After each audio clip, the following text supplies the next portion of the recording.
Friends and ఫ్యామిలీతో weekends కి farm house కి వెళ్ళి ఎంజాయ్ చేయాలనుకుంటే వెంటనే డోసే యాప్ ని డౌన్లోడ్ చేసుకుని బుక్ చేసుకోండి. నమస్తే రమగారు. నమస్తే జయ. రమగారు, తెనాలి రామకృష్ణ కథలు చాలా రోజులు అవుతుంది. ఒకటి ఏమైనా చెప్పుకుందామా? 2 చిన్న కథల్ని ఒక ఎపిసోడ్ గా చెప్దామా మరి? ఎందుకంటే తెనాలి రామకృష్ణ పెద్ద పెద్ద కథలు రావు, ఓకే ఓకే, చిట్టి కథలు ఉంటాయి. అలానే బాగుంటాయి, సరదాగా పిల్లలకి వినిపించడానికి బాగుంటాయి కదా. వేరే ఇంకేం చెప్పద్దు, ఓన్లీ స్టోరీయే చెప్దాం. అట్లనే. ఆ, ఇక్కడ విజయనగర సామ్రాజ్యంలో రకరకాల, ఏ సామ్రాజ్యంలోనే ఏవో ఈతి బాధలు ఇబ్బందులు వస్తాయి కదా.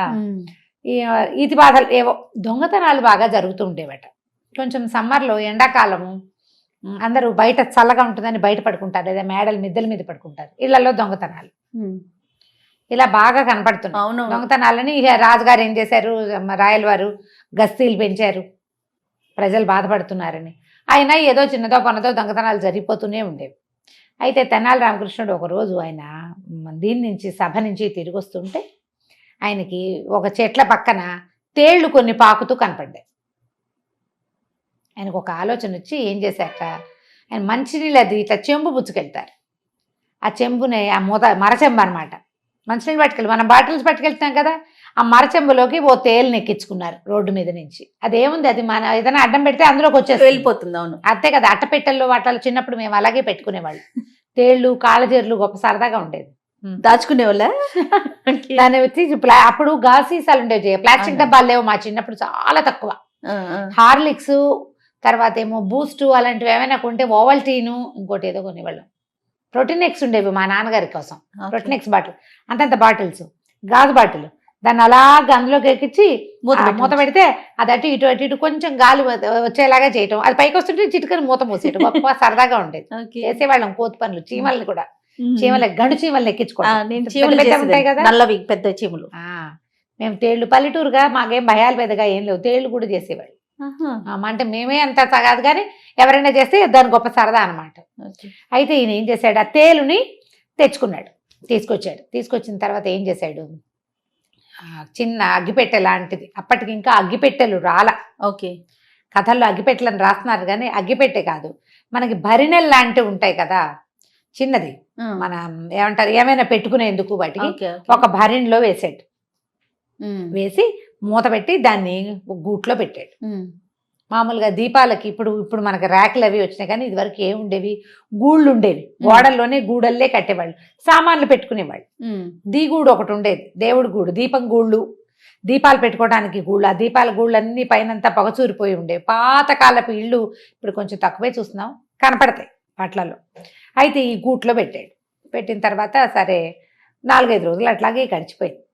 పాపం దానికి ఆహారం లేదు, అలాగే బతుకుతూ ఉంది. అది ఎప్పుడు మూతీస్తారని చూస్తూ ఉంటుంది పాపం.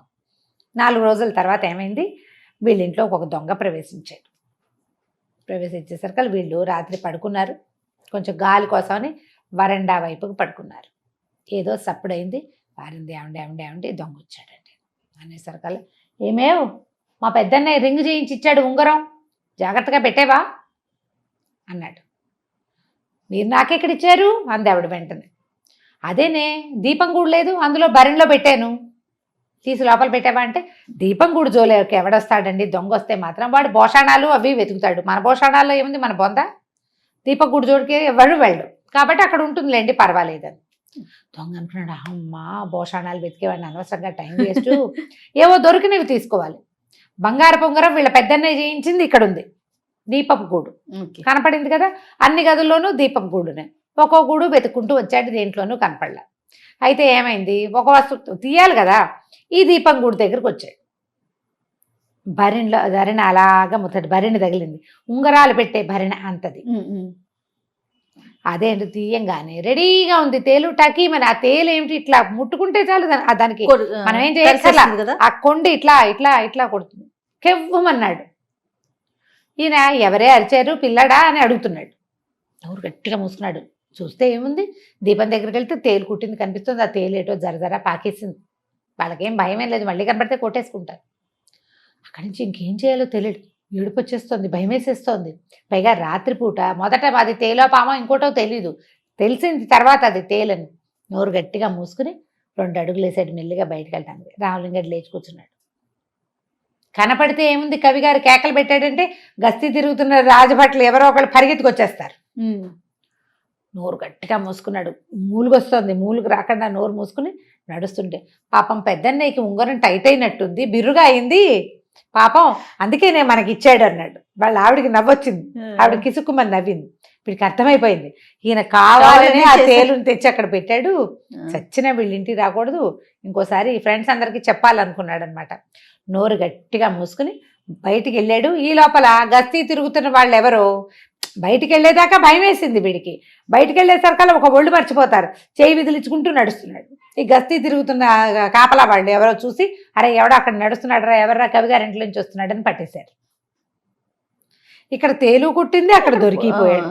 వాడు అనుకుంటూ నాకేమి దొరకలేదు, కవి గారి ఇంట్లో తేలు కుట్టింది అంటే ఏం చేస్తారు, తేలు మంత్రం వేయించుకోవడానికి పంపించారు వాడిని. తర్వాత వాడి పాత దొంగల లిస్టులో వాడి పేరు రాసుకున్నారనమాట.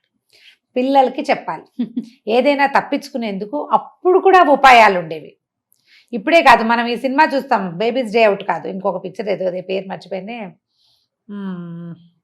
గుర్తు రావట్లేదు కబుక్కున. వాడి హోమ్ అలోన్ సినిమాలో అబ్బాయి ఎన్ని ప్లాన్లు చేస్తాడో దొంగల నుంచి తప్పించుకోవడానికి. అవును, పాత కథల్లో కనిపిస్తాయి అట్లాంటివి, మనకి జానపద కథల్లో కూడా కనిపిస్తాయి. ఇదో కథ ఇవాళది. రెండో కథ చెప్దాం చూడు. ఒకసారి తెనాలి రామకృష్ణుడిని సభకి రమ్మన్నారు. రాయల వారు వెయిట్ చేస్తున్నారు, ఈయన రాలా, ఎప్పటికీ లేటుగా వచ్చాడు. వచ్చేసరికల్లా ఆయన రాయల వారు అడిగారు, ఇంత ఆలస్యంగా వచ్చావేమిటి రామకృష్ణ, పొద్దున 10 నుంచి నీకోసం చూస్తున్నాం, ఇంత ఆలస్యంగా వచ్చావంటే, మా చంటివాడు ఈ చిన్న అబ్బాయి చాలా గొడవ మహాప్రభు, వాడిని వదిలించుకొచ్చేసరికి ఈ సమయం పట్టింది, వాడు చాలా మారం చేశాడు ఇవాళ, మా ఆవిడ వాడిని హ్యాండిల్ చేయలేకపోయింది, నేనే హ్యాండిల్ చేయవలసి వచ్చింది, అంచేత ఇంత సమయం పట్టిందంటే ఆయన అన్నాడు, ఇంతకంటే సాకేం దొరకలేదా, పిల్లల్ని హ్యాండిల్ చేయడం కష్టమా ఏమిటి, పిల్లడు నేను సభకెళ్ళి వస్తాను అని చెప్పవు, పిల్లడికి ఏదైనా ఒకటి కావాల్సింది కొనిపెట్టడమో ఏదో ఒక వస్తువు చేతులు పెడితే వాడే ఊరుకుంటాడు, నీకు అది కూడా రాదా అన్నాడు ఆయన. ఇక్కడ మహామహుల్ని మట్టి కనిపిస్తావు నువ్వు, పిల్లాడికి చెప్పలేవు అనేసరికల్లా పిల్లలకి చెప్పడం చాలా కష్టం అండి అన్నాడు. నేను నమ్మను రామకృష్ణ, నువ్వు ఏదో ఒక ఆలస్యం చేసి పిల్లవాడికి సాకు చెప్తున్నావు, పిల్లల సాకు చెప్పకూడదు. పిల్లలే ఉంది, మనం ఏది చెప్తే అది వింటారు, ఏదైనా ఆశ చూపించి ఒక తాయిలం ఇస్తే వినేస్తారు పిల్లలు అనేసరికల్లా అంత సులువు కాదు మహాప్రభు అన్నాడు. అని అయితే ఓ పని చేద్దాం, మీరు తండ్రి నేను మీ పిల్లవాడు, పిల్లాడితోటి ఎలా ఉంటుందో చూపిస్తాను మీకు అన్నాడు. సరే రాయల వారు ఒప్పుకున్నారు దానికి. ఈయన వెళ్ళాడు, రాయల వారి దగ్గరకు వచ్చినాడు. బజార్ వెళ్దాం నాన్న అని ఏడవటం మొదలుపెట్టాడు. సరే బజార్ తీసుకెళ్ళారు. బజార్ తీసుకెళ్తే అక్కడ ఆ వస్తువు కావాలి ఈ వస్తువు కావాలంటారు కదా, ఒక చక్కటి చేతి సంచీలు అమ్ముతున్నాడు ఒకడు, ఇంత సంచి, అది ఇట్లా చంకకి తగిలించుకుని ఏమైనా వస్తువులు పెట్టుకోవచ్చు. ఇప్పుడు మనం పెట్టుకుంటాం కదా ఏమంటారు షోల్డర్ బ్యాగ్, అది షోల్డర్ది కాకుండా ఇట్లా పట్టుకునే సంచి అనమాట, రంగులు రంగులుగా అద్దకం వేసి ఎంతో బాగా. ఆ సంచి కావాలంటే ఏముంది, పిల్లాడు అడిగింది కొనిపెడితే వాడు మారం మానేస్తాడు, చెయ్యి పుచ్చుకుంటాడు కాసేపు, చెయ్యి వదిలేస్తాడు కాసేపు, రోడ్డు మీదకి వెళ్ళిపోతాడు కాసేపు. పిల్లలు అట్లా చెయ్యరు, ఎంతసేపు కసురుకుంటూ కేకలేసుకుంటూ పిలుచుకుంటూ జాగ్రత్త చెప్తూ ఉండాలి. రాజుగారికి అర్థం కావట్లేదు, మరీ ఎక్కువ చేస్తున్నాడు రామకృష్ణుడు అనిపించింది. సంచి కొనిపెట్టారు, కాసేపు మారమ్మ అని పక్కన నడవడం మొదలుపెట్టాడు. ఇంతలో ఏమైంది, రోడ్డు మీద ఒక ఏనుగు వస్తుంది. ఏనుగు ఎక్కుతాను అని మారమ్మ మొదలుపెట్టాడు రామకృష్ణుడు. పిల్లలు అలాగే కదా చేస్తారు. ఆ మావిటి వాడిని పిలిచి ఏనుగుని ఎక్కించబోయి రామకృష్ణుడి మా పిల్లవాడిని అన్నారు. రామకృష్ణుడిని ఏనుగు ఎక్కించారు. తండ్రి గారు పాత్రలో ఉన్న రాయల వారు కూడా ఎక్కారు. కొంచెం దూరం వెళ్ళింది ఏనుగు. సరే దిగారు. దిగిన తర్వాత నాకు ఏనుగు కొనిపెట్టు అని ఏడ్చాడు. సరే ఏనుగు కొనిపెట్టడమే కదా, రాయల వారి చేతి నుంచి కడియం తీసి ఆ మావిటి వాడి చేతిలో ఏనుగు ఇచ్చేసి వెళ్ళిపో మాకు అన్నాడు. ఏనుగు ఇచ్చేసాడు. ఏనుగుని పుచ్చుకొని నడవాలి. ఆ ఏనుగు నీ సంచిలో పెట్టు, ఇంటికి పట్టుకెళ్తాను అని ఏడవటం మొదలుపెట్టాడు ఈయన. బాగుంది. రాయల వారు ఏమిటి పిల్లలు ఇలా మారం చేస్తారంటే, మరి అదే కదా, ఏనుగును మడిచి సంచిలో పెడితే నేను చేత్తో పుచ్చుకెళ్తా, నేనే పుచ్చుకెళ్ళాలి చేత్తో. ఆయనకు అర్థమైంది పిల్లలతో ఇంపాసిబుల్గా ఉంటుంది అని. మా చిన్నబ్బాయి ఇదే అడిగాడు నన్ను, వాడికి రథం కావాలి, ఆ రథం వాడే తోలాలి, రథం వాడే ఇట్లా చిక్ చిక్ అనాలి. చిక్ చిక్ అంటే నడుస్తుందా, అది చల్ అనాలి, అది వాయిస్ కావాలి దాన్ని కొట్టాలి, దాన్ని ఏదో అనాలి. వీడికి రాదు, అది అడవట్లేదని ఏడుస్తాడు.